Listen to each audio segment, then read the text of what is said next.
Russia ఒకటొక్కటిగా తన అమ్ముల పొదిలో నుంచి కీలకమైనటువంటి అస్త్రాలను తీస్తోంది. అందులో మొన్ననే చెప్పుకున్నాం, ఏదైతే గైడెడ్ బాంబ్స్ ఒక్కసారిగా ఆకాశంలో నుంచి కిందకి పడి అవి ఆ ప్రాంతంలో ఉన్నటువంటి హ్యూమన్ మూమెంట్ని అబ్జర్వ్ చేసి అక్కడికి వెళ్ళి పేలిపోవడం, దాంతో వందలాది మంది ఉక్రెయిన్ సైన్యం ప్రాణాలు కోల్పోవడం, చివరికి భయపడి వణికిపోతున్నారు.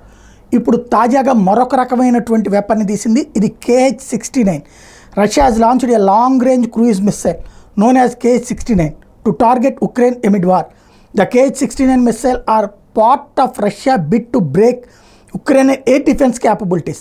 The same missiles were also used to attack Ukraine's Tripliska thermal power plant. ఇది ఒక పక్కన విద్యుత్ కేంద్రాల మీద థర్మల్ విద్యుత్ కేంద్రాలని నాశనం చేయడానికి, అట్లాగే ఇతర ప్రాంతాలని ఎయిర్ డిఫెన్స్ సిస్టమ్స్ని దెబ్బకొట్టడానికి ఈ సరికొత్తదైనటువంటి లెథల్ వెపన్స్ని రంగంలోకి దించింది. తద్వారా రష్యా ఇంకా చాలా ఉన్నాయి దాని అమ్ముల పొదిలో అన్నటువంటిది రోజు రోజుకి నిరూపిస్తుంది. వారానికి ఒకటి చొప్పున కొత్తది బయటికి తీస్తుంది.